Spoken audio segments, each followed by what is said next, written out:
What is up, everybody? Welcome back to my channel. Please make sure you hit the like and the subscribe button and click that notification bell so you'll be notified any and every time I post another video. That's a great way to support my channel, and it's free. But let's get right into it. Bitcoin and cryptocurrency have actually been in a downfall right now. I'm not worried about it. I hope you're not worried about it. It's just completely FUD. But you know, when there's FUD, you know, we always get this public figure who always says something. And this is what he says. Dogecoin is better than Bitcoin for payments. Elon Musk declares. Then it goes off by saying that Elon Musk continued promoting Doge in a Time magazine interview after being named Time's 2021 Person of the Year. Well, of course, he's going to be Time's 2021 Person of the Year because he's the one that's been influencing people to buy Dogecoin. He was the one that was influencing people when it came to Bitcoin. He was the one that tanked the market back in May. We were actually on a run to 70,000 during that time, and we possibly would have hit 125K by now, but people wanted to take his word at heart, and he made people lots of money, and he made people lose lots of money. That's why I always tell people, to do their research. Is, you can't have a celebrity influencer or a Twitter influencer tell you what to invest in, how to invest into it, because you could lose your life savings. You will lose your life savings. Please do your research. It's just, when it comes to that, I don't understand why well, I do understand why he would say that, because like I tell people, watch what they do and not what they say. And even though Tesla removed payments for Bitcoin, they're still collecting them. And for my new subscribers that are coming in, I thank you so much. For the ones that don't know, Bitcoin is a decentralized cryptocurrency that was created back in 2009. It was created as a peer-to-peer payment system that allows a person to person to send money back and forth without any type of middleman. Now, Dogecoin is pretty much the same thing, but it was a fork of Bitcoin. This was launched back in December of 2013, and it's also a peer-to-peer open source cryptocurrency. It's just pretty much a fork of Bitcoin. It does the same thing, but it's just a meme coin that has an unlimited supply, whereas Bitcoin has 21 million ever created, and there's only 10% left of Bitcoin now. So now we got that out the way. The Tesla CEO, Elon Musk, believes that Bitcoin is not that good for everyday payments as the meme-based cryptocurrency Dogecoin is, which that's a lie, because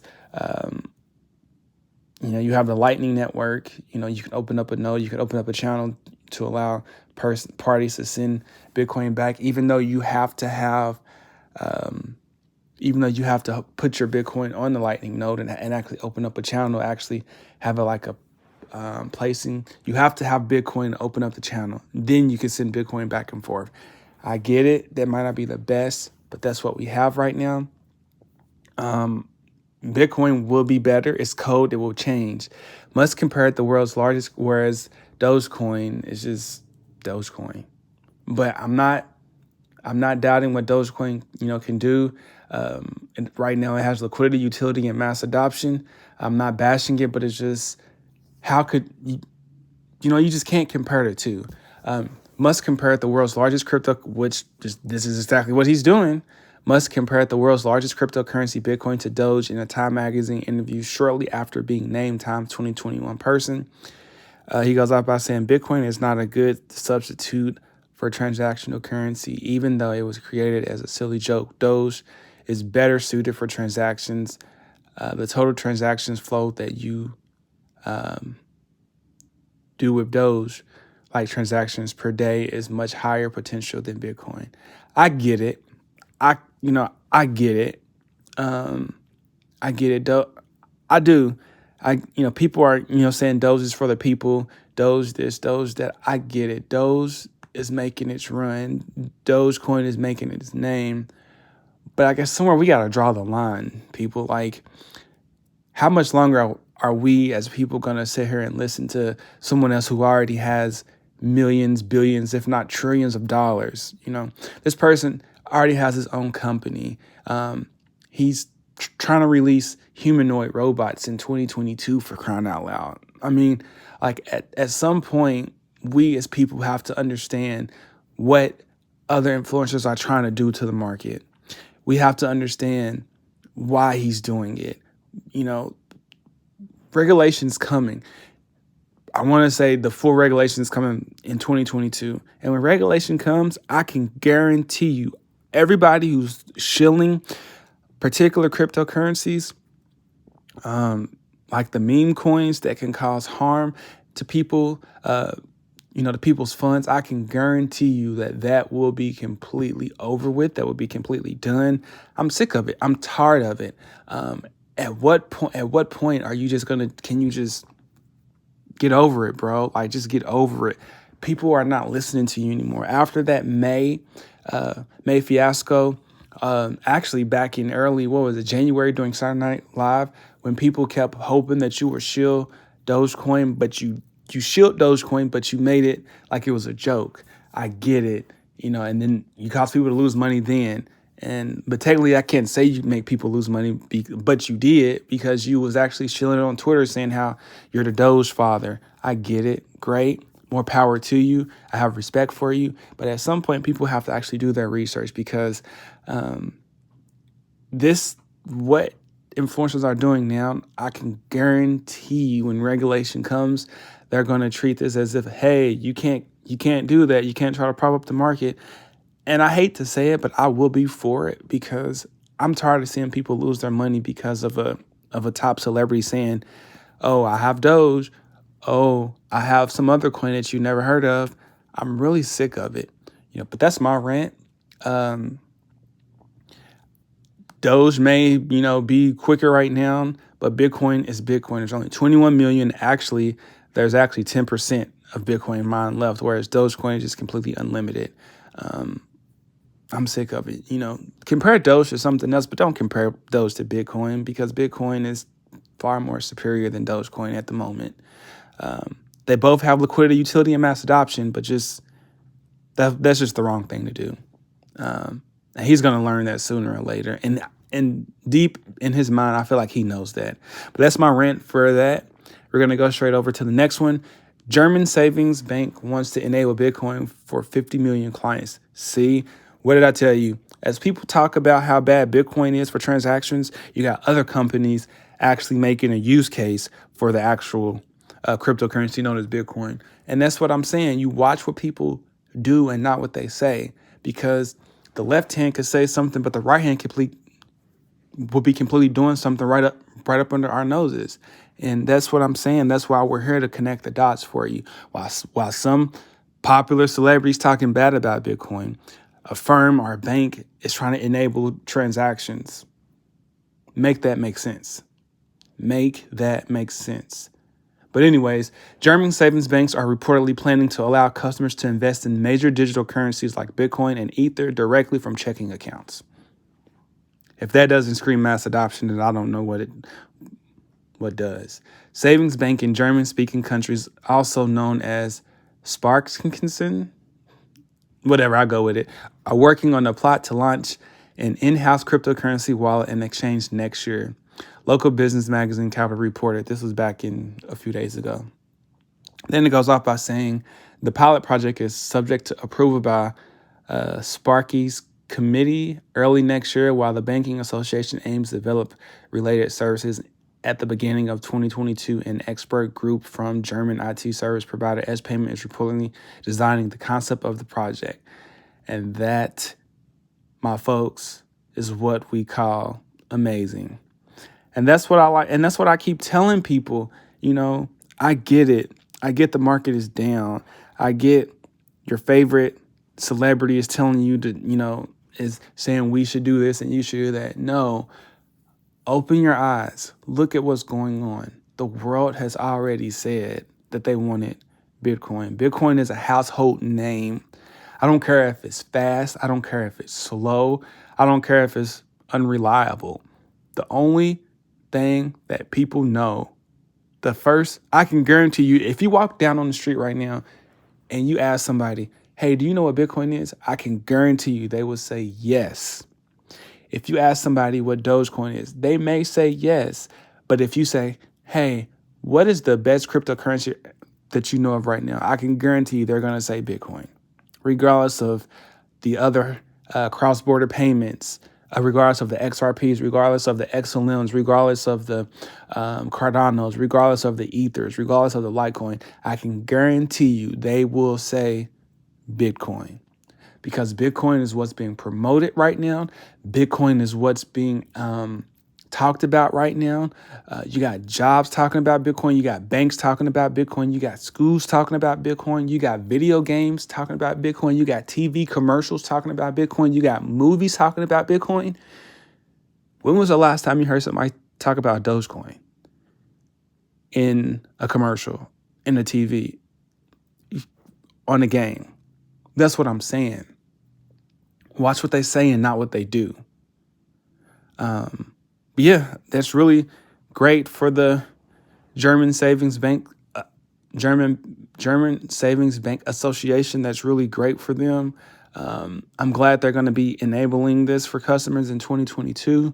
And this savings bank actually reports hold 1 trillion euros, which is 1.2 trillion in total assets. So that would be absolutely amazing. I can't wait to see where this goes. And I can guarantee you, if this coincides with what I think it coincides with, since this is going to be done in 2022, and I can guarantee you, I'm going to connect the dots, folks. And this is just my theory. Since this is going on in 2022, the Ripple and SEC, the Ripple versus SEC lawsuit will be over in 2022, and I can guarantee you that right now you can move Bitcoin on the XRPL. You can move Bitcoin on the XRP ledger, and I say that because this was actually done a few years ago, and it was actually shown how you can move a Bitcoin IOU across the XRP ledger, and you could cash out on it.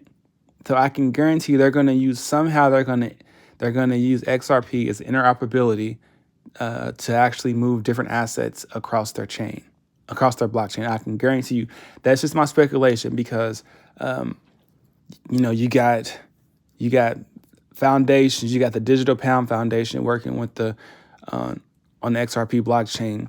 You got Palau working with the CBDC on the XRP blockchain. Ledger. And there's other CBDCs that's going to be released. I can guarantee you there's going to be multiple CBDCs that's going to be released on the XRP ledger soon, when it's time to have this Ripple versus SEC lawsuit. And I can guarantee you that there's going to be a feature that's going to be enabled on the XRP ledger that's going to allow Bitcoin to be sent simultaneously with low fees, fast transactions, fast settlement times within a blink of an eye by using Bitcoin on the XRP ledger. That's just my thoughts. Don't shoot the messenger. That's just my thoughts. That's why XRP was created. That's why the XRPL ledger is so successful. But that's just my takes on it. I'm connecting the dots. That's how they're going to use it. I just have this feeling. Folks. I just have this feeling. And speaking of XRP, man, our boy just cannot get out of the news when it comes to FUD, when it comes to fear, uncertainty, and doubt. But XRP is being delisted by yet another Canadian exchange. And I don't know what it is. This exchange is called Bitbuy. I haven't heard of them before. I guess I'm not in Canada. But here's the thing. Whatever happened to innocent until proven guilty? I hate that, people, not people, like the way they're treating the XRP is they're treating it guilty until proven innocent, and it's completely backwards. Nowhere in The court hasn't made a ruling. The SEC actually specifically said in one of their briefs that they hadn't deliberated whether XRP was a security or not. So then why are you constantly delisting it? Is someone in the back telling you something? And I get it. Brad Garlinghouse said that XRP was not actually for retailers, but their target market was for the commercial banks, the $1 trillion market caps. Maybe XRP during the open market was a test, to allow people to get what they can, and then when it's time to actually close it down. I mean, there's a lot of theories. There was a theory that it was that the XRP needs to be on the open market, and once XRP was on the open market, that it needed to be sold for some time as a test, and then once they got all their test data, it would be closed, and everybody who actually got the XRP would actually be grandfathered in to a bigger picture of an overall market of what it would be for the actual commercial investors and for the forex markets and for the Nostro Vostro accounts where there's trillions of liquidity that's locked up, for banks to be able to send and receive payments. There's a numerous of rumors that, were going around back then. And I could actually see that tying into this. But here's the thing. The people have chose XRP. The banks have chosen XRP. There's patents. There's patents how banks are going to utilize XRP as cross-border payments. There's Citibank. There's Bank of America. There's Goldman Sachs. There's a lot of patents that have been created that were created literally 2 days before the lawsuit was dropped. But now we got Canadian exchanges want to actually delist it. I don't get it. Like, nowhere did the SEC say that XRP was a security. That's the whole reason why the lawsuit's going on, is because they want to see and they want the judge to rule on whether or not the judge felt like that this lawsuit was indeed correct. We know the lawsuit was not correct. I know the lawsuit was not correct, so I'm not worried about that. But I do know one thing. When this case either settles and that clarity is made that XRP is not a security, then the exchanges that delisted them will be biting themselves in the foot, folks. I'm telling you, they will be biting themselves in the foot because the demand is going to be so high. The crypto community never forgets. I can tell you that. The crypto community never forgets. I don't care how old it was. They never forget. There's always going to be some way to, for information to be dug up, archive files to be pulled up. They never forget. And the fact that this Canadian exchange is actually removing it says something. But it goes off by saying that this exchange, cryptocurrency exchange, Bitbuy has announced that it's going to delist XRP, the seventh largest cryptocurrency by the capitalization, on January 13, 2022, where if the exchange is settled, then what are you going to do? The exchange allows users to trade the token against the Canadian dollar and Bitcoin in January. XRP CAD or XRP BTC marks will both be removed from the trading platform. And then then it goes off by saying that they are going to continue to monitor the status of XRP, and should things change, we will act accordingly. And that just means if things change, if there's a settlement quick, they're going to automatically flip the switch back. But by that time, the folks that are actually wanting to partake in XRP, they'd be shut out. And that's kind of what they did with gold. They said gold was illegal for some time. And then, the government's purchased gold. The government's purchased gold, and then they went back and like, all right, gold's not illegal. And they went back and they actually sold the gold that they purchased back from everybody who had it at a higher price. And that actually correlates with one of the tweets that was going around, what was it, late Sunday night, Monday morning, that the feds were going to buy back XRP from participating holders at, what was it, $37,500 a token. And that's what I keep telling people. XRP cannot be low, folks, because if XRP is low, and I said this example before, but I'm going to continue to say it. If a bank needs to settle $100 million transaction, right, and XRP is at $1, let's just say it's at $1. Well, you need 100 million XRP to settle that transaction versus XRP being $50,000 a token, right? You would need less XRP to settle that $100 million transaction. That may be far-fetched, but that's what XRP was designed to do. XRP was designed to free up the liquidity. It's actually designed to create more liquidity. XRP is also designed to free up the Nostro Vostro accounts, and the Nostro Vostro accounts is where there's trillions of dollars that are currently locked up that cannot be used because banks need to settle between one another when payments are passed back and forth daily. Those are locked up. But with XRP, it frees up the Nostro Vostro accounts.